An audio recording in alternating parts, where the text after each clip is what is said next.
మనం ఈరోజు చెప్పుకునే లెసన్ ఫ్రెంచ్ విప్లవం అండి. 9th క్లాస్ టెక్స్ట్ బుక్ నుండి ఫ్రెంచ్ విప్లవం అనే లెసన్ని మనం ఎక్స్ప్లెయిన్ చేసుకుంటున్నాము.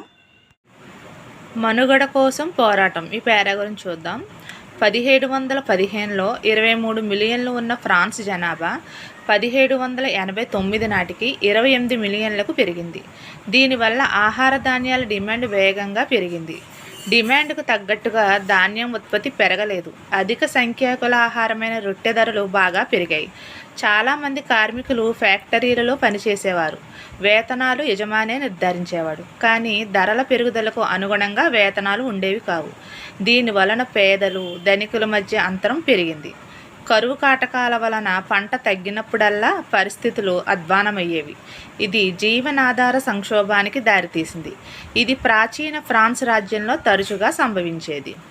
ఇక్కడ కొత్త పదాలు ఉన్నాయి, ఇవేం చూద్దాం. జీవనాధార సంక్షోభం. జీవనోపాధికి సంబంధించిన ప్రాథమిక అంశాలు అంతరించిపోతున్న దారుణమైన పరిస్థితి. అజ్ఞాత వ్యక్తి అంటే పేరు తెలియని వ్యక్తి. ఇక్కడ పై చిత్రంలో ఒక ధనవంతుడి గురించి, అతని దగ్గర పనిచేసే వాని గురించి ఇచ్చారు. అంటే కులీన వర్గం వ్యక్తినేమో సాలీడుగా, రైతునేమో ఏగగా చూడవచ్చు. ఈ చిత్రంలో ఉన్న వ్యక్తి, కూర్చున్న వ్యక్తి కులీన వ్యక్తి, అతని దగ్గర నుంచున్న వ్యక్తి రైతు అనమాట. అతన్నేమో కులీన వర్గానికి చెందిన వ్యక్తినేమో సాలీడుగా, రైతును ఏగగా చూపించాడు. దెయ్యం ఎంత ఎక్కువగా కావాలనుకుంటుందో అతనికి అంత ఎక్కువ ఇవ్వాలి. అంటే ఇక్కడ దెయ్యం ఎవరు? కులీన వర్గానికి చెందిన వ్యక్తి. కళాకారుడు కులీన వర్గ వ్యక్తిని సాలీడుగాను, రైతును ఈగగాను ఎందుకు చిత్రీకరించాడో వివరించమని ఉంది ఇక్కడ. ఈ బాక్స్లో ఏముందంటే, ఈ పేదవాడు ధాన్యం, పండ్లు, డబ్బు, సలాడ్ వంటి అన్నీ సమకూరుస్తాడు.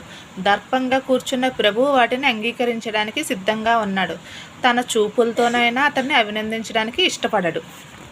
ఈ కులీన వర్గానికి చెందిన వ్యక్తి ఈ రైతును కనీసం కళ్ళతో అభినందించడానికి కూడా ఇష్టపడ్డట. మనుగడ కోసం పోరాటం అనే పేరా నుండి ఎన్ని బిట్లు వచ్చాయో చూద్దాం. ఫస్ట్ బిట్టు 1715లో ఫ్రాన్స్లో ఎన్ని మిలియన్ల జనాభా కలరు. అంటే 1715 సంవత్సరం నాటికి ఫ్రాన్స్లో ఎన్ని మిలియన్ల జనాభా ఉన్నారు అని అడిగారు అనమాట. 23 మిలియన్లు.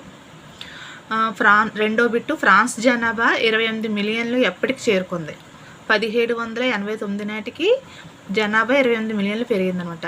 1715లో 23 మిలియన్లు అంటే 1789 నాటికి 28 మిలియన్లు పెరిగింది. మూడో బిట్టు ఫ్యాక్టరీల్లో పనిచేసే కార్మికుల వేతనాలను ఎవరు నిర్ధారించేవాడు? ఫ్యాక్టరీ యజమాని నిర్ధారించేవాడు. 4 ప్రాచీన ఫ్రాన్స్ రాజ్యంలో తరచుగా ఏమి సంభవించేది? జీవనాధార సంక్షోభం సంభవించేది.